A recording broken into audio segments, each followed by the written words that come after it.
হরে কৃষ্ণ। আজ 22শে মাঘ 1430, 6ই ফেব্রুয়ারি 2024, মঙ্গলবার, ষটতিলা একাদশী। এই একাদশীর দিন আমি শ্রীমদ্ ভাগবতম পাঠ করছি। আজ আমি পাঠ করছি শ্রীমদ্ ভাগবতমের সপ্তম অধ্যায়, দ্বিতীয় স্কন্দ, সপ্তম অধ্যায়, বিশিষ্ট কার্য সম্পাদনের জন্য নির্দিষ্ট অবতার সমূহের শ্লোক 6, একটিমাত্র শ্লোক 6।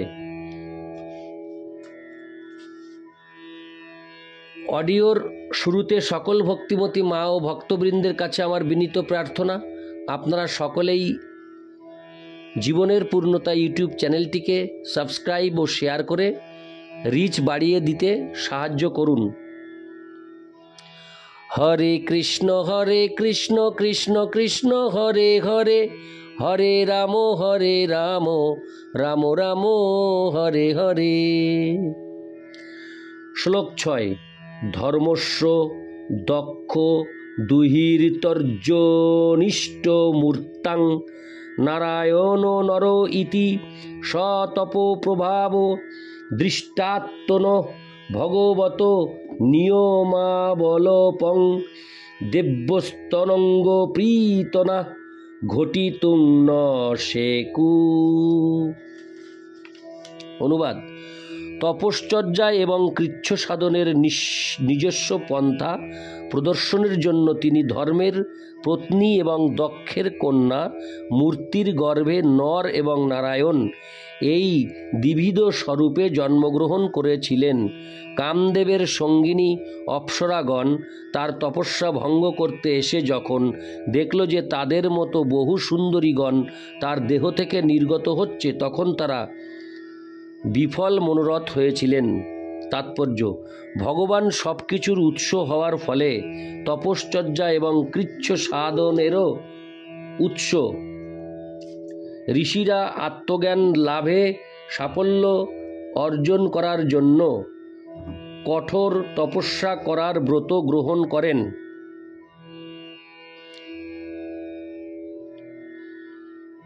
মানব জীবনের উদ্দেশ্য হচ্ছে মহান ব্রহ্মচর্যের ব্রত সহকারে এই প্রকার তপস্যা করা। তপস্যার জীবনে কোনো রকম স্ত্রী সঙ্গের স্থান নেই। মানব জীবনের উদ্দেশ্য যেহেতু আত্মজ্ঞান লাভের জন্য তপস্যা করা, তাই সনাতন ধর্ম বা বর্ণাশ্রম ধর্মের 3টি আশ্রমেই স্ত্রী সঙ্গ বর্জন করার কঠোর নির্দেশ দেওয়া হয়েছে। সাংস্কৃতিক বিকাশের ক্রম অনুসারে জীবনকে 4 ভাগে বিভক্ত করা যায়: ব্রহ্মচর্য, গার্হস্থ্য, বানপ্রস্থ এবং সন্ন্যাস। জীবনের প্রথম অবস্থায় 25 বছর বয়স পর্যন্ত সদ্গুরুর নির্দেশে শিক্ষালাভ করতে হয়, যার ফলে বোঝা যায় যে জড়জগতের প্রকৃত বন্ধন হচ্ছে স্ত্রীলোকের প্রতি আসক্তি। কেউ যদি জড়জগতের বন্ধন থেকে মুক্ত হতে চান, তাহলে তাকে অবশ্যই স্ত্রীলোকের আকর্ষণ থেকে মুক্ত হতে হবে।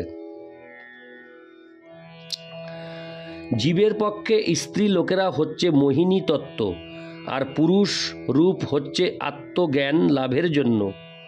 বিশেষ করে মানুষদের ক্ষেত্রে স্ত্রীলোকের প্রতি আকর্ষণের মোহে সমস্ত জগৎ আবর্তিত হচ্ছে এবং পুরুষ যখন স্ত্রীর সঙ্গে মিলিত হয়, তৎক্ষণাৎ সে জড় জগতের কঠিন বন্ধনে আবদ্ধ হয়ে পড়ে। পুরুষ যখন স্ত্রীর সঙ্গে মিলিত হয়, তখনই প্রভুত্ব করার মিথ্যা গর্বে মত্ত হয়ে এই জড়জগতের উপর আধিপত্য করার বাসনা বিকশিত হতে শুরু করে। বাড়ি, জমি, সন্তান, সমাজে প্রতিষ্ঠা লাভ, জাতি ও জন্মভূমির প্রতি প্রেম, ঐশ্বর্যাকাঙ্ক্ষা, এই সমস্ত মায়িক স্বপ্ন দৃষ্ট বস্তুর প্রতি আকর্ষণ জন্মায়, যা মানুষকে ভারাক্রান্ত করে এবং জীবনের প্রকৃত উদ্দেশ্য আত্ম উপলব্ধির পথে বাধার সৃষ্টি করে।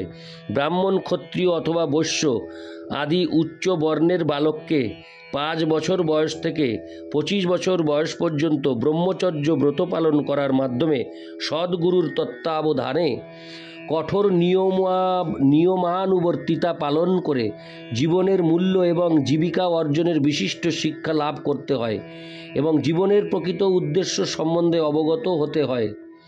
তারপর ব্রহ্মচারী গৃহে প্রত্যাবর্তন করে উপযুক্ত স্ত্রীর পানি গ্রহণ করে গারস্থ আশ্রমে প্রবেশ করতে পারেন। কিন্তু অনেক ব্রহ্মচারী আছেন যারা গৃহস্থ আশ্রমে প্রবেশ না করে, স্ত্রী সঙ্গ না করে নৈষ্ঠিক ব্রহ্মচারীর জীবন যাপন করেন। স্ত্রী সঙ্গ জনিত অনর্থক বোঝা যে আত্ম উপলব্ধির প্রতিবন্ধক, তা ভালোভাবে উপলব্ধি করে তারা সন্ন্যাস আশ্রম গ্রহণ করেন। জীবনের বিশেষ কোনো স্তরে কাম বাসনা অত্যন্ত প্রবল হয় বলে গুরুদেব ব্রহ্মচারী শিষ্যকে বিবাহ করতে অনুমতি দেন। যে সমস্ত ব্রহ্মচারী নৈষ্ঠিক ব্রহ্মচর্যের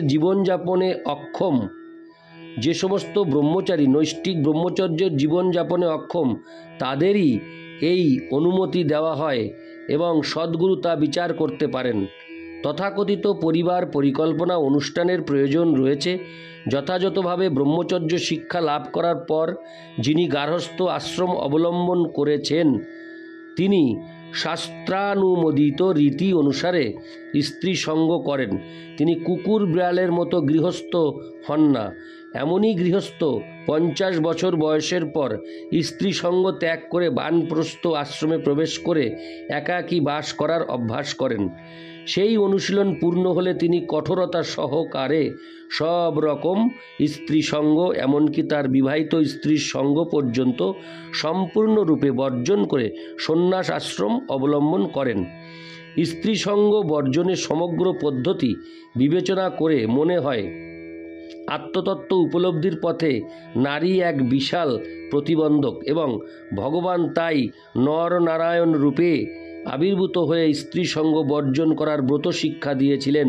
সেই কঠোর ব্রহ্মচারীদ্বয়ের তপস্যা দর্শন করে স্বর্গের দেবতারা ঈর্ষাপরায়ণ হয়েছিলেন এবং কামদেবের সৈন্যদের তাদের কাছে পাঠিয়েছিলেন তাদের ব্রত ভঙ্গ করার জন্য। কিন্তু কামদেবের সহচরী সেই সমস্ত দিব্যাঙ্গনারা যখন দেখল যে ভগবান তার যোগমায়ার প্রভাবে তাদের মতো অসংখ্য সুন্দরীদের সৃষ্টি করতে সক্ষম এবং তাই তাদের প্রতি তার আকৃষ্ট হওয়ার কোনো আবশ্যকতা নেই, তখন তারা বিফল মনোরথ হয়েছিলেন। একটি প্রচলিত প্রবাদ আছে যে ময়রা কখনো মিষ্টির প্রতি আকৃষ্ট হয় না। সর্বক্ষণ মিষ্টি তৈরি করছে যে ময়রা, তার মিষ্টি খাওয়ার কোনো বাসনা থাকে না। তেমনি ভগবান তার আহ্লাদিনী শক্তির প্রভাবে অসংখ্য চিন্ময় সুন্দরীদের সৃষ্টি করতে পারেন এবং তাই তার জড় সৃষ্টির মায়িক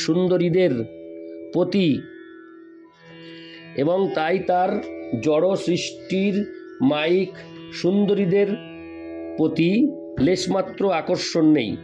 যারা সে কথা জানে না তারা মূর্খের মতো অভিযোগ করে যে ভগবান বৃন্দাবনে রাসলীলায় অথবা দ্বারকায় 16,000 মহিষীদের সঙ্গে স্ত্রী সঙ্গ উপভোগ করেছিলেন। ইতি শ্লোক 6। হরে কৃষ্ণ।